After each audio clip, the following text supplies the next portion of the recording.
नमस्कार दोस्तों, आज के इस वीडियो में हम आपके लिए रमा एकादशी की व्रत कथा लेकर आए हैं। एक समय धर्मराज युधिष्ठिर भगवान श्री कृष्ण से कहने लगे कि हे मधुसूदन, कार्तिक कृष्ण एकादशी का क्या नाम है, इसकी विधि क्या है, इसको करने से किस फल की प्राप्ति होती है, सो आप मुझे विस्तार पूर्वक बताइए। तब भगवान श्री कृष्ण बोले, हे राजन, कार्तिक कृष्ण एकादशी का नाम रमा है।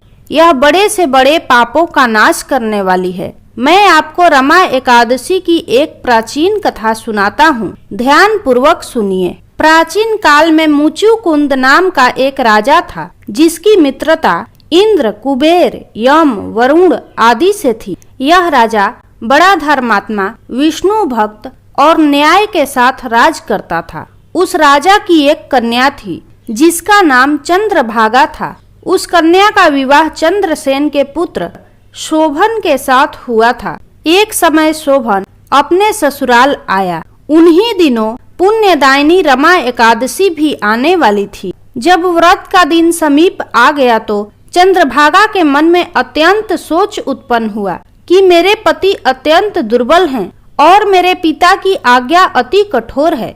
तभी राजा ने ढोल बजवाकर सारे राज्य में यह घोषणा करवा दी कि एकादशी को भोजन नहीं करना चाहिए। ढोल की घोषणा सुनते ही शोभन को अत्यंत चिंता हुई और उसने अपनी पत्नी से कहा कि हे प्रिय, अब क्या करना चाहिए? मैं किसी प्रकार भी भूख सहन नहीं कर सकूंगा। ऐसा उपाय बताओ कि जिससे मेरे प्राण बच सके, अन्यथा मेरे प्राण अवश्य चले जाएंगे। चंद्रभागा कहने लगी कि हे स्वामी, मेरे पिता के राज में एकादशी के दिन कोई भी भोजन नहीं करता। हाथी, घोड़ा, ऊंट, बिल्ली, गौ आदि भी तृण, अन्न, जल आदि ग्रहण नहीं कर सकते। फिर मनुष्य का तो कहना ही क्या है। यदि आप भोजन करना चाहते हैं तो आपको किसी दूसरे स्थान पर जाना होगा, क्योंकि यदि आप यहीं रहेंगे तो आपको व्रत अवश्य करना पड़ेगा। ऐसा सुनकर शोभन कहने लगा कि हे प्रिय, मैं अवश्य व्रत करूंगा। जो भाग्य में होगा वह देखा जाएगा। इस प्रकार से विचार कर शोभन ने व्रत रख लिया और वह भूख प्यास से अत्यंत पीड़ित होने लगा।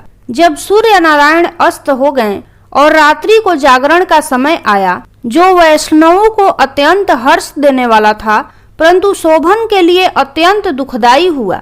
प्रातः काल होते ही शोभन के प्राण निकल गए। तब राजा ने सुगंधित काष्ठ से उसका दाह संस्कार करवाया, परंतु चंद्रभागा ने अपने पिता की आज्ञा से अपने शरीर को दग्ध नहीं किया और शोभन की अंत्येष्टि क्रिया के बाद अपने पिता के घर में ही रहने लगी। रमा एकादशी के प्रभाव से शोभन को मंदराचल पर्वत पर धन धान्य से युक्त तथा शत्रुओं से रहित एक सुंदर देवपुर प्राप्त हुआ।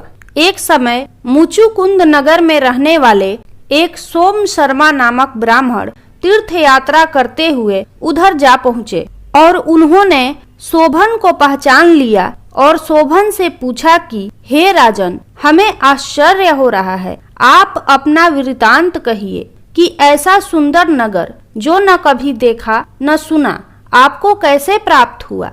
तब शोभन बोला कि कार्तिक कृष्ण की रमा एकादशी का व्रत करने से मुझे यह नगर प्राप्त हुआ, परंतु यह अस्थिर है। यह स्थिर हो जाए ऐसा उपाय कीजिए। तब ब्राह्मण कहने लगे कि हे राजन, यह स्थिर क्यों नहीं है और कैसे स्थिर हो सकता है, आप बताइए, फिर मैं अवश्य ही वह उपाय करूंगा। शोभन ने कहा कि मैंने इस व्रत को श्रद्धा रहित होकर किया है, अतः यह सब कुछ अस्थिर है। यदि आप मुचुकुंद की कन्या चंद्रभागा को यह सब वृतांत कहें तो यह स्थिर हो सकता है। ऐसा सुनकर उस श्रेष्ठ ब्राह्मण ने अपने नगर लौटकर चंद्रभागा से सब वृतांत कह सुनाया। ब्राह्मण के वचन सुनकर चंद्रभागा बड़ी प्रसन्नता से ब्राह्मण से कहने लगी कि हे ब्राह्मण, ये सब बातें आपने प्रत्यक्ष देखी है या स्वप्न की बातें कर रहे हैं?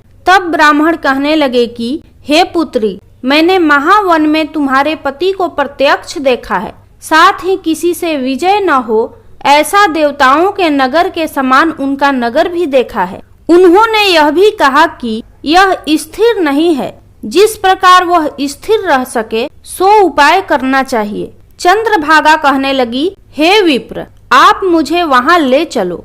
मुझे पतिदेव के दर्शन की तीव्र लालसा है। मैं अपने किए हुए पुण्य से उस नगर को स्थिर बना दूंगी। आप ऐसा कार्य कीजिए जिससे उनका हमारा संयोग हो, क्योंकि वियोगी को मिला देना महान पुण्य है। सोम शर्मा यह बात सुनकर चंद्रभागा को लेकर मंदराचल पर्वत के समीप वामदेव ऋषि के आश्रम पर गए। वामदेव जी ने सारी बात सुनकर वेद मंत्रों के उच्चारण से चंद्रभागा का अभिषेक कर दिया। तब ऋषि के मंत्र के प्रभाव और एकादशी के व्रत से चंद्रभागा का शरीर दिव्य हो गया और वह दिव्य गति को प्राप्त हुई। इसके बाद बड़ी प्रसन्नता के साथ अपने पति के निकट गई। अपनी प्रिय पत्नी को आते देखकर शोभन अति प्रसन्न हुआ और उसे बुलाकर अपनी बाईं तरफ बिठा लिया। चंद्रभागा कहने लगी कि हे प्राणनाथ, आप मेरे पुण्य को ग्रहण कीजिए। अपने पिता के घर जब मैं 8 वर्ष की थी तब से विधि पूर्वक एकादशी के व्रत को श्रद्धा पूर्वक करती आ रही हूँ। इस पुण्य के प्रताप से